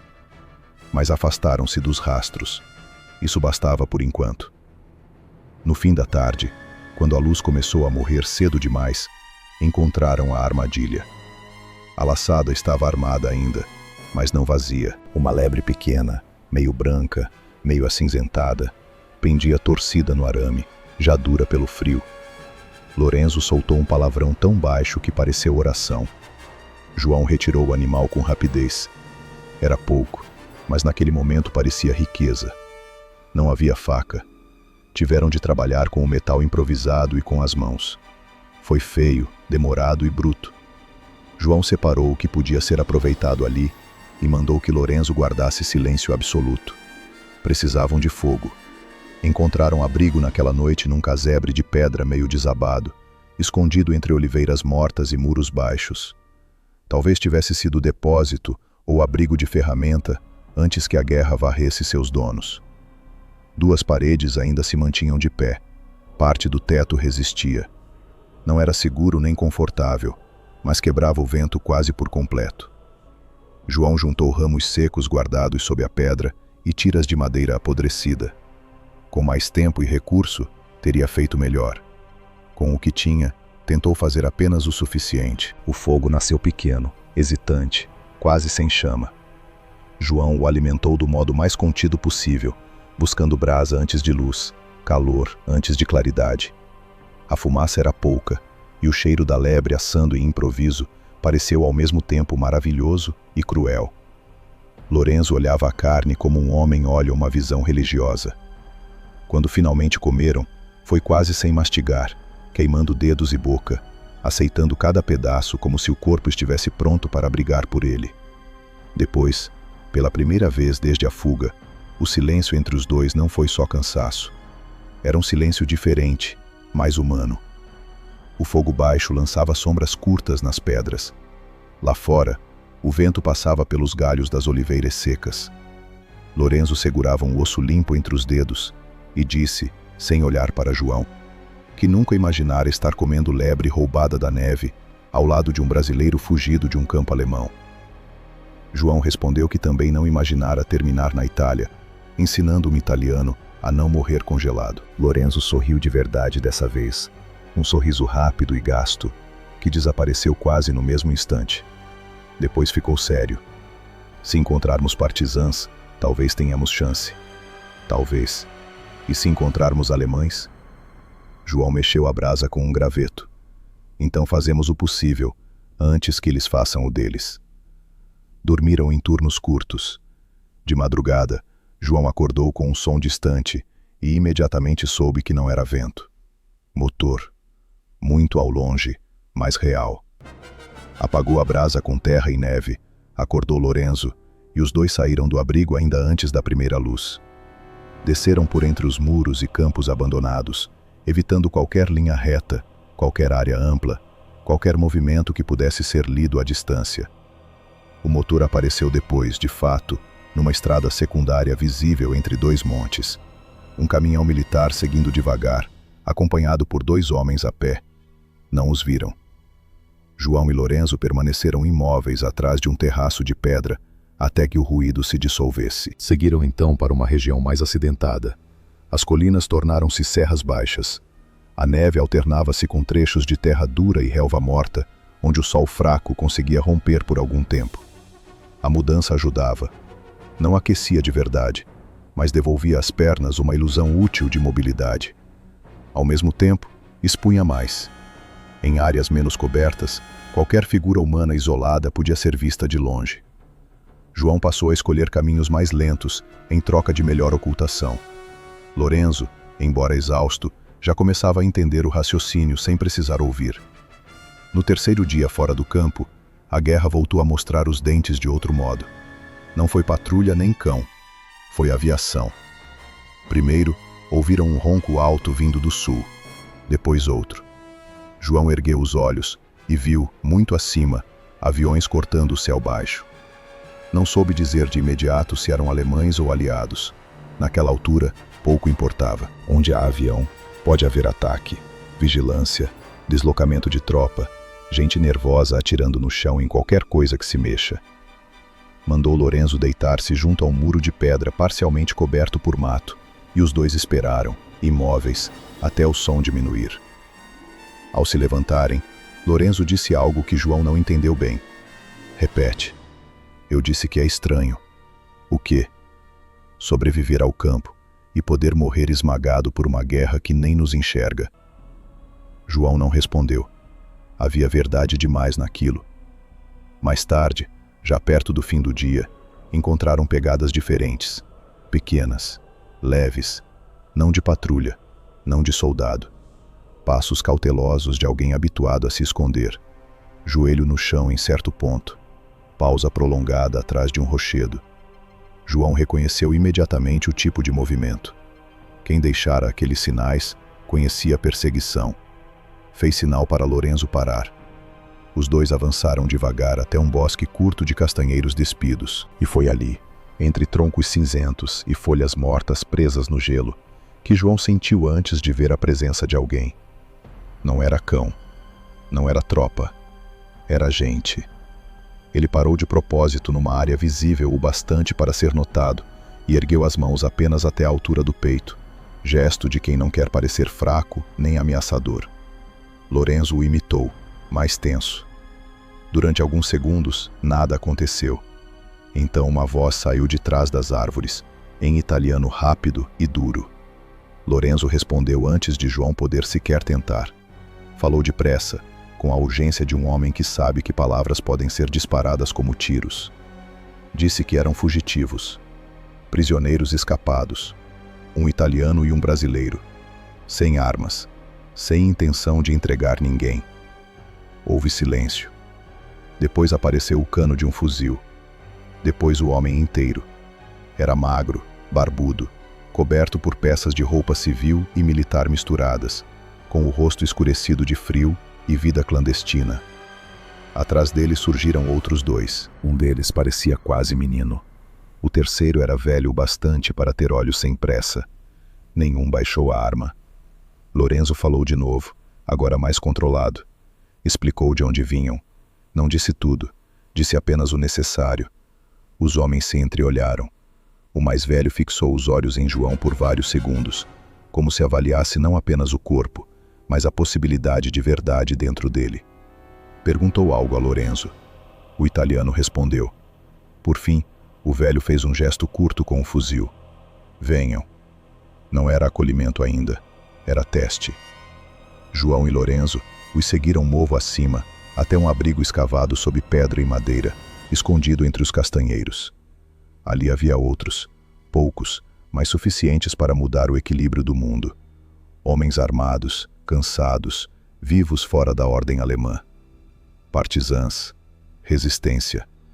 O cheiro de sopa rala e pólvora misturava-se ao de lã úmida e fumaça. A visão daquilo causou em Lorenzo um abalo visível. Talvez porque representasse, pela primeira vez, uma forma de futuro. João sentiu algo semelhante, embora mais contido. Não era salvação. Sabia disso. Ainda havia guerra demais, fome demais, risco demais. Mas já não estavam apenas fugindo de cerca, cão e frio. Tinham cruzado para outra margem da violência, uma em que o homem ainda podia escolher com quem se alinhar. Naquela noite, sentado sob o abrigo tosco de pedra, aquecendo as mãos numa tigela de caldo ralo, João ouviu ao longe os sons apagados da Europa em guerra. Um disparo remoto, o eco de motor em vale distante, o vento correndo pelas encostas geladas da Itália. Pensou então no absurdo inteiro da própria travessia. Um cabo brasileiro, vindo de calor, terra vermelha e céu largo, sobrevivia agora entre neve, ruína e montanha estrangeira, caçado por cães alemães e salvo por rebeldes italianos. O mundo parecia partido em pedaços incompatíveis, e ainda assim, ele continuava dentro dele, respirando. A guerra o arrancara do Brasil, mas, pela primeira vez desde a captura, a Europa deixava de ser apenas prisão. Voltava a ser território. Os homens da resistência não fizeram perguntas demais na primeira noite. Deram a João e Lorenzo caldo ralo, um canto seco de abrigo e algumas horas de silêncio, que naquele momento valiam mais do que comida. Só no dia seguinte, começaram a separar o que era urgência do que era biografia. Queriam saber de onde vinham, que unidade alemã operava na região, quantos guardas havia no campo, quantos cães, quantas torres, quantas cercas, que estrada abastecia o lugar, com que frequência passavam caminhões, se havia trem, combustível, munição, depósito, rádio. Para homens como aqueles, informação era uma forma de arma, e João percebeu que seu valor, dali em diante, não estava apenas em ter sobrevivido. Passou a falar aos poucos, com precisão. Descreveu o campo, os depósitos, os trilhos, o regime das rondas, os horários aproximados, a disposição das torres, o ângulo morto junto ao carvão, o canal de drenagem, o número provável de tratadores. Falou também dos cães, mas sem teatralizar o assunto. Não dizia que os dominava, porque não dominava. Dizia apenas que eles hesitavam. E na guerra, às vezes hesitar já basta. Os partisãs escutavam em silêncio. Alguns trocavam olhares duros, como se calculassem imediatamente o que fazer com tudo aquilo. O líder do grupo, um homem chamado Carlo, tinha o rosto curtido de montanha e a voz baixa de quem não precisava gritar para ser obedecido. Quando João terminou, Carlo ficou um tempo olhando o fogo curto no centro do abrigo e por fim disse que aquela informação podia salvar gente, talvez mais de uma vez. Lorenzo, que até então ouvira tudo sentado contra a pedra, com as mãos em volta da caneca, ergueu os olhos e perguntou se isso significava um ataque. Carlo respondeu que significava possibilidade. Nada era simples. O inverno dificultava deslocamento, munição era pouca, homens eram menos ainda. Um ataque frontal a um campo alemão seria suicídio, sabotagem, emboscada, corte de trilho, destruição de caminhão, eliminação de um destacamento isolado. Isso já era outra conversa. Com o tempo certo, com a estrada certa, com a informação certa, o impossível às vezes deixava de parecer impossível. Nos dias seguintes, João recuperou parte das forças. A perna melhorou o suficiente para que voltasse a andar sem mancar a cada passo. Ganhou botas melhores, um casaco remendado de lã grossa, um pão escuro dividido entre homens que mal tinham o bastante para si mesmos. Lorenzo, por sua vez, reencontrou algo que no campo já parecia perdido: agilidade de espírito. Entre os partisãs, a língua dele valia quase tanto quanto o corpo. Traduzia, escutava, percebia intenções, fazia-se útil. Aos poucos, a fuga deixava de ser apenas fuga e se tornava passagem.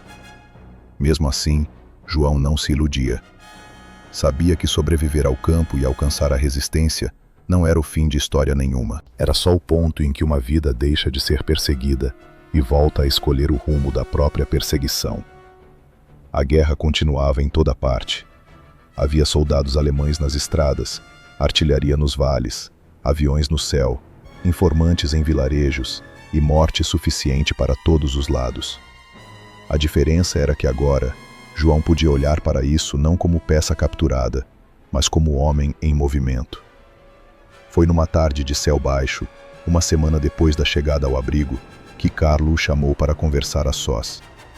Saíram juntos até uma crista curta, de onde se podia ver o desenho das colinas, os campos pobres e uma linha de estrada serpenteando ao longe, entre manchas de neve e barro. Carlo apontou com o queixo para o leste. Um comboio alemão passaria ali em 2 dias, trazendo mantimentos, combustível e talvez prisioneiros em transferência. Os partisãs haviam recebido a informação por outro grupo. João, a partir do que conhecia da região, poderia confirmar se fazia sentido. Confirmou. Mais do que isso, sugeriu um trecho em que a estrada afunilava entre barranco e muro de pedra, lugar ruim para manobra, bom para emboscada. Carlo ouviu tudo, assentiu e depois perguntou a João se ele queria participar. A pergunta pareceu simples. Não era. Lutar ao lado da resistência significava continuar a guerra imediatamente, sem pausa, sem garantia, sem retorno seguro aos aliados. Também significava aceitar aquela terra estrangeira como campo próprio de batalha. João pensou em Minas, no calor, no céu de casa. Pensou no uniforme brasileiro enterrado pela captura, nos homens da FEB, que talvez o dessem por morto, nos companheiros caídos na névoa italiana. Pensou no campo, nos barracões, nos cães recusando avançar, nos prisioneiros que haviam ficado para trás. Não precisou de muito tempo para responder. Quero. A emboscada ocorreu ao amanhecer de 2 dias depois. Não foi uma vitória limpa. Guerra quase nunca oferece esse luxo. Os partisãs derrubaram uma árvore sobre a estrada, alvejaram o primeiro caminhão e incendiaram o segundo com garrafas improvisadas. Houve gritos, tiros, fumaça negra subindo contra o branco do inverno. João lutou como podia, com arma emprestada e calma seca, mais atento ao terreno do que à glória. Um alemão tentou fugir barranco abaixo. João o interceptou. Outro quase atingiu Lorenzo, que se salvou por um instante apenas, atirando sem mirar direito e acertando por necessidade. Quando acabou, 2 caminhões queimavam. Um terceiro havia sido abandonado, e os sobreviventes alemães batiam retirada em desordem. Dentro de um dos veículos, encontraram caixas de munição, remédios, cobertores e 3 prisioneiros italianos sendo transportados para trabalho forçado. Foi naquele momento que Carlo olhou para João de um jeito diferente. Já não como estrangeiro recolhido pela neve, já não como curiosidade vinda do outro lado do oceano, mas como homem incorporado àquela guerra. A notícia da emboscada correu pelos grupos da resistência. Com ela correu também outra, mais estranha, mais sussurrada. A do brasileiro vindo de um campo alemão. O homem que passara pelos cães como se carregasse no corpo alguma negativa impossível de treinar. Em tempos normais, talvez virasse lenda de taverna ou superstição de camponês. Em tempos de guerra, virou apenas mais uma camada da reputação útil de um combatente. Lorenzo ria disso quando podia. Dizia que os italianos gostam de transformar sobrevivente em assombração, porque isso torna o medo mais suportável. João não discutia. Sabia que a maior parte do que chamavam mistério era só atenção, quietude e o tipo de experiência que homens de quartel não aprendem em livro. Ainda assim, deixava que falassem. Lenda, quando bem usada, abre portas e fecha bocas. O inverno começou a ceder lentamente. A neve tornou-se mais rara. As estradas voltaram a exibir barro fundo. O cheiro do chão começou a mudar. Com ele, a guerra também mudou de ritmo. Mais movimentação de tropas, mais rumores de avanço aliado, mais nervosismo entre os alemães, mais dureza nas represálias. João participou de outras ações curtas, sempre guiado mais pelo senso de terreno do que pelo impulso. Aprendeu rotas de montanha, sinais locais, nomes de vilarejos, o peso da fome italiana, o modo como homens cansados continuam lutando quando a luta já deixou de ser escolha e virou identidade. Em certa noite, meses depois da fuga, chegaram notícias mais firmes. Os alemães estavam recuando em vários setores. O fronte se rearranjava. Havia possibilidade real de contato com forças aliadas mais ao sul. Para alguns grupos da resistência, aquilo significava intensificar ações finais. Para outros, significava sobreviver até a passagem dos exércitos. Para João, abria-se enfim a pergunta que a guerra adiará por tanto tempo: voltar ou permanecer? Lorenzo sabia qual seria a própria resposta. Sua terra era ali, sua língua era ali, seus mortos e seus futuros também. Carlo precisava dele. A resistência precisava de homens que conhecessem as aldeias, os caminhos, os nomes de quem ajuda e de quem vende. João, por outro lado, era outra coisa. Pertencia àquela guerra, sim, mas não àquela terra. Foi Lorenzo quem falou primeiro sobre isso. Aconteceu numa manhã enevoada, enquanto os dois desciam por um vinhedo abandonado, em direção a um celeiro usado como ponto de encontro. Lorenzo disse, sem olhar para João, que se um destacamento aliado brasileiro ou americano pudesse ser alcançado nas semanas seguintes, ele deveria tentar. Havia homens da FEB ainda lutando. Talvez o dessem por morto. Talvez fosse útil como testemunha, como ligação, como soldado de volta ao próprio lado. Talvez, acrescentou ele, com um meio sorriso amargo, seja melhor para um brasileiro terminar a guerra entre brasileiros, antes que a Itália o adopte de vez. João ouviu em silêncio. Naquela noite, pensou longamente no assunto. Pensou em voltar à FEB, em vestir outra vez o uniforme, em ouvir português entre homens armados e cansados, em provar a si mesmo que não fora engolido pela Europa. Pensou também na possibilidade contrária: continuar com os partisãs até o fim, terminar a guerra onde a guerra o havia deixado, sem procurar nenhum tipo de reencontro formal. Não havia resposta simples. Ambas tinham verdade. A decisão veio não por argumento, mas por ocasião. Poucos dias depois, a resistência capturou um mensageiro e obteve informações sobre uma rota secundária pela qual unidades aliadas começariam a avançar em breve. Entre elas, poderia haver ligação com tropas brasileiras mais ao sul. Carlo levou a notícia a João e disse apenas que a janela era curta. Se quisesse partir, teria escolta parcial até determinado vale. Depois seguiria com 2 guias por trilhas seguras. Lorenzo não tentou convencê-lo de nada. Limitou-se a apertar seu ombro e perguntar se já sabia a resposta. João respondeu que sim, partiria. Não porque desejasse abandonar a resistência, mas porque compreendia que sua guerra começara com o Brasil e ainda precisava passar pelo Brasil antes de terminar. Tinha de voltar ao lado do qual fora arrancado. Tinha de reaparecer entre os seus, nem que fosse apenas para carregar adiante tudo o que vira: o campo, os prisioneiros, o frio, os cães, a fuga, os homens que resistiam sem bandeira regular, nem promessas. A despedida aconteceu ao amanhecer, sem discursos grandes, sem sentimentalismo excessivo. Em guerra, afeto costuma vestir roupas mais secas. Carlo lhe deu munição, pão e um mapa rudimentar.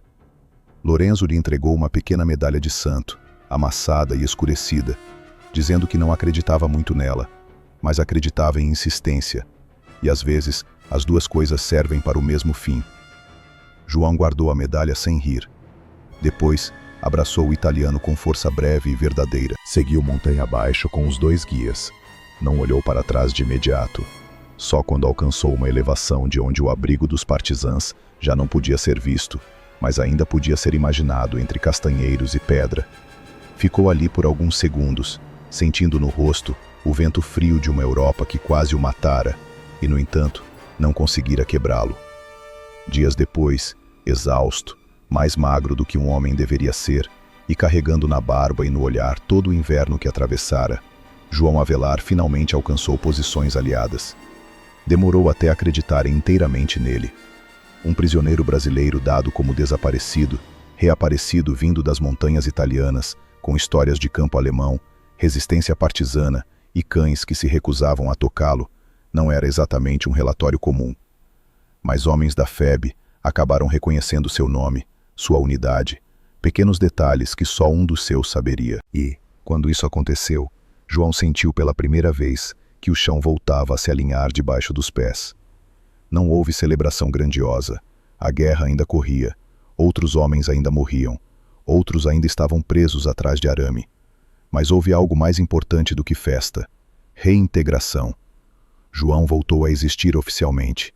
Voltou a ser cabo brasileiro, não só fugitivo, não só espectro de campo inimigo. Mais tarde, muito mais tarde, quando a guerra já havia terminado e o mundo tentava reorganizar os próprios destroços, histórias sobre ele continuariam circulando em voz baixa. Entre italianos da resistência, entre alguns expedicionários brasileiros, entre homens que preferem narrar o inexplicável em vez de admitir que certos seres humanos sobrevivem porque aprenderam a ouvir o mundo num nível que os outros desaprenderam. Alguns diriam que os cães alemães viam nele alguma coisa sobrenatural. Outros, que reconheciam apenas um homem sem pânico, sem crueldade gratuita, sem o tipo de violência desordenada que enlouquece bicho e homem. João nunca corrigiu ninguém por completo. Sabia que explicações perfeitas raramente servem à memória. O que importava era mais simples. Ele fora capturado na Europa, lançado num campo inimigo, cercado por neve, arame, fome e cães treinados para destruir. E ainda assim atravessara aquilo tudo. Não pela força bruta apenas, nem por sorte apenas, mas porque havia dentro dele uma parte antiga, formada muito antes da guerra, que a guerra não conseguiu domesticar. E foi essa parte, mais do que qualquer medalha, uniforme ou relato oficial, que o levou de volta ao mundo dos vivos.